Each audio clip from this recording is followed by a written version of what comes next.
August 24, 1305. A crowd gathers in London as pieces of a man's body are prepared for display across Britain. His head will go to London Bridge, his limbs to Newcastle, Berwick and Stirling. The English king believes he's ending Scottish resistance forever. He's wrong. The man they're dismembering had been dragged 300 miles in chains, tortured in ways so calculated that medieval chroniclers struggled to describe them, killed in a manner designed to terrify an entire nation into submission.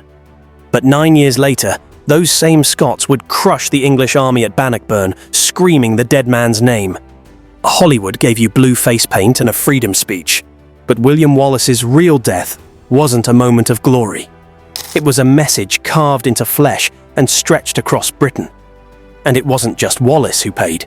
His death was the beginning of something far bigger. You know the story Hollywood sold you. Mel Gibson screaming "freedom" before a swift execution. A noble warrior dying for Scottish independence. Romance with a French princess. Epic battles with stirring speeches. Here's what Braveheart got spectacularly wrong. William Wallace wasn't a simple farmer turned warrior. He was a lesser noble, educated and politically connected. Isabella of France, his supposed lover in the film? She was 9 years old when Wallace died. The famous blue face paint? That was used by Celtic tribes centuries before Wallace's time, not 13th century Scots. The movie compressed decades of conflict into a simple narrative of good versus evil. The real story was far more complex, far more brutal, and far more politically calculated than any Hollywood script could capture. Most importantly, the film's heroic death scene, Wallace shouting "freedom" before a quick beheading, was pure fiction. The reality was so much worse that even in our era of graphic cinema, no director has dared to show it accurately. The truth about Wallace's death reveals something darker about medieval justice, political terror, and how rulers used human suffering as public policy. Strip away Hollywood's blue paint and romantic fiction, and you find a man whose story is far more complex than any movie could capture. William Wallace was born around 1270 into a world where the line between Scotland and England was drawn in blood, not ink. His father, Alan Wallace, held lands in Renfrewshire as a vassal to the powerful Stuart family. This wasn't a peasant farmer's son destined for obscurity. Wallace grew up in a world of minor nobility, where education mattered as much as swordplay. He spoke Latin, French, and English alongside Scots, suggesting a formal education that few of his contemporaries received. The Scotland of Wallace's youth was a kingdom in crisis. When King Alexander III died in 1286, he left only his young granddaughter Margaret as heir, but Margaret died before reaching Scotland, leaving the throne disputed between multiple claimants.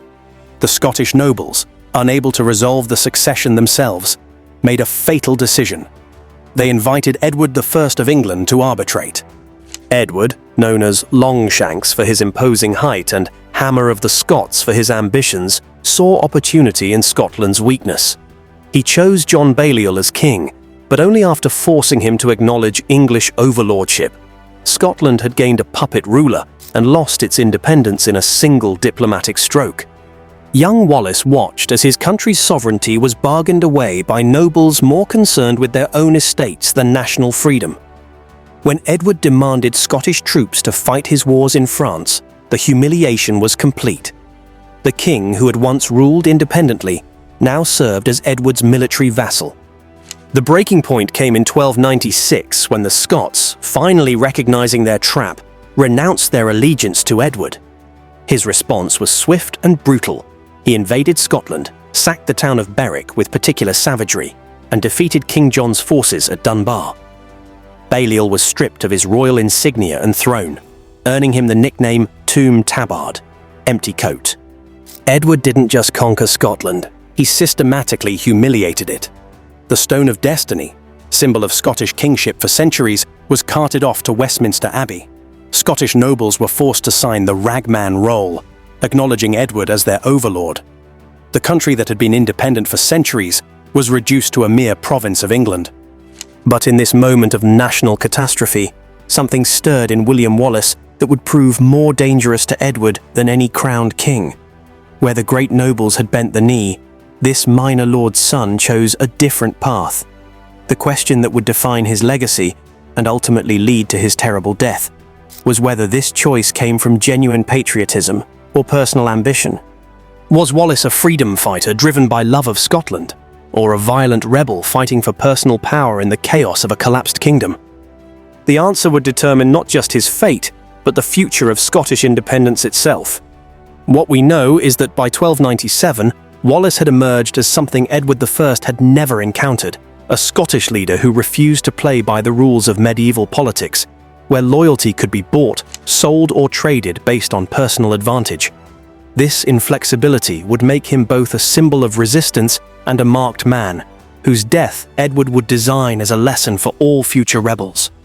But first, Wallace would prove that even a minor noble could bring the mighty English war machine to its knees through superior strategy and an understanding of warfare that his aristocratic contemporaries had never bothered to learn. After Falkirk, Wallace spent 7 years as a hunted man, not the heroic guerrilla fighter of legend, but a fugitive whose support had largely evaporated. The Scottish nobles who had once followed him were making their own deals with Edward I. The man who betrayed Wallace was likely Sir John Menteith, a Scottish knight who had recently switched his allegiance to England. In August 1305, Menteith arranged Wallace's capture near Glasgow, probably through information provided by other Scots who wanted to curry favour with the English crown. Wallace was taken in chains and transported over 300 miles to London, a journey designed as much for humiliation as transportation. Imagine being dragged for over 300 miles, knowing what awaited at the end was not a trial, but a spectacle. The English made sure his capture was widely known. Town criers announced his passage through English territories. Crowds gathered to see the Scottish rebel brought low. This wasn't just about moving a prisoner, it was about demonstrating that resistance to English rule was futile. By the time Wallace reached London in August 1305, he had become more symbol than man. To the English, he represented the stubborn Scottish refusal to accept their authority. To some Scots, he remained a figure of resistance. To Edward I, he was an opportunity to send a message that would echo across Britain for generations. But Wallace wasn't finished yet, and his final performance would become more powerful than any of his victories on the battlefield. If you've made it this far, don't forget to subscribe for more stories of brutality throughout history. On August 23, 1305, Wallace faced what the English called justice. It was held at Westminster Hall, with all the ceremony of a legitimate legal proceeding. This was theatre, not law. Wallace was charged with treason against King Edward I. His response was both legally correct and politically defiant. He had never sworn allegiance to Edward, so he could not be a traitor. This wasn't just legal technicality. It was a denial of English authority over Scotland itself. The verdict was predetermined, but the real purpose was creating a public record that would justify what came next. Wallace was sentenced to be hanged, drawn, and quartered, a punishment so deliberately horrific that it served as both execution and warning.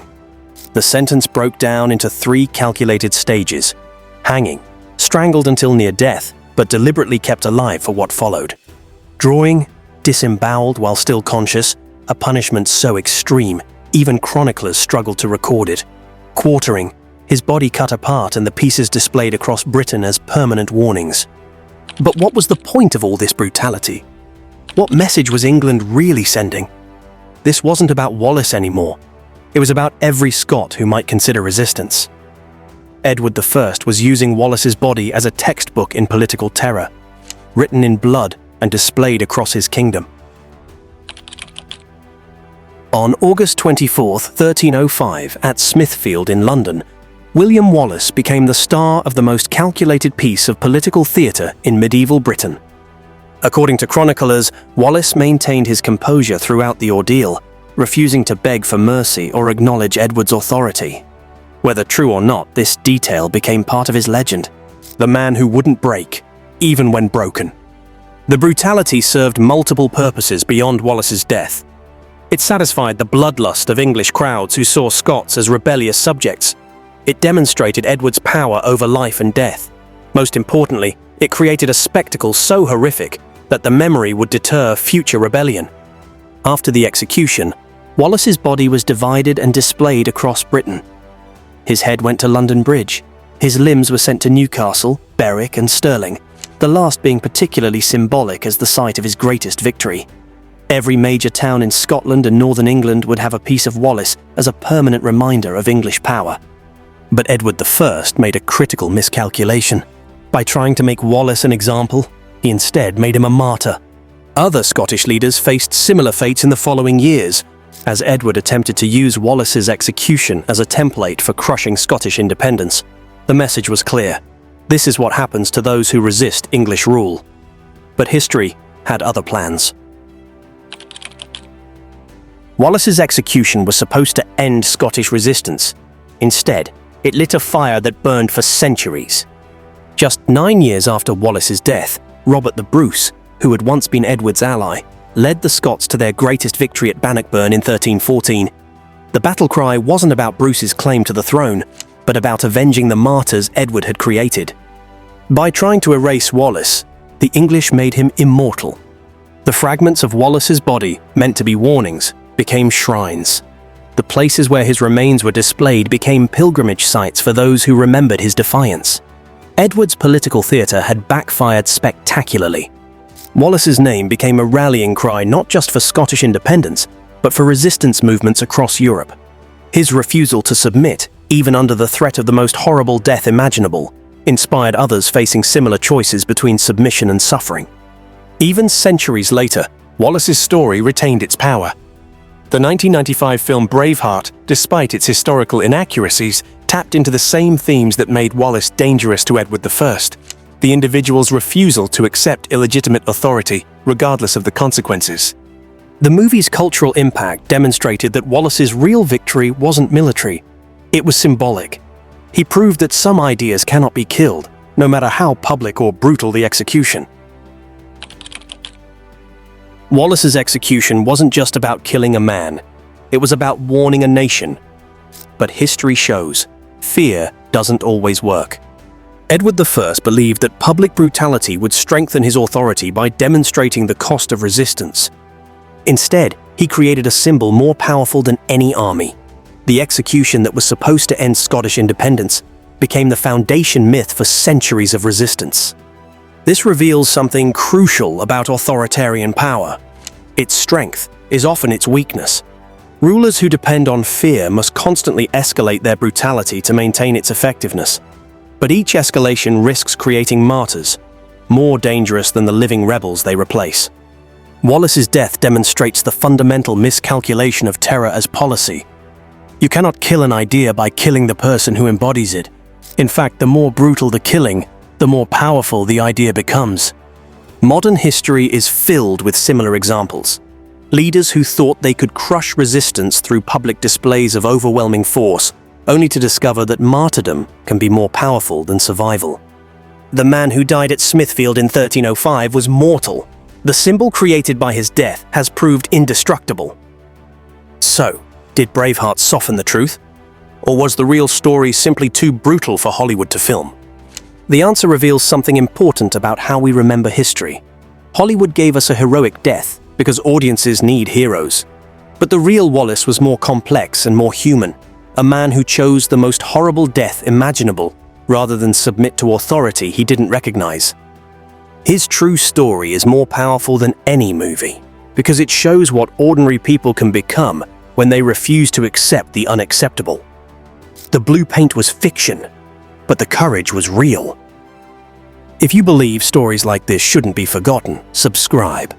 We tell the truth about power, resistance, and the people who chose suffering over submission, for better or worse.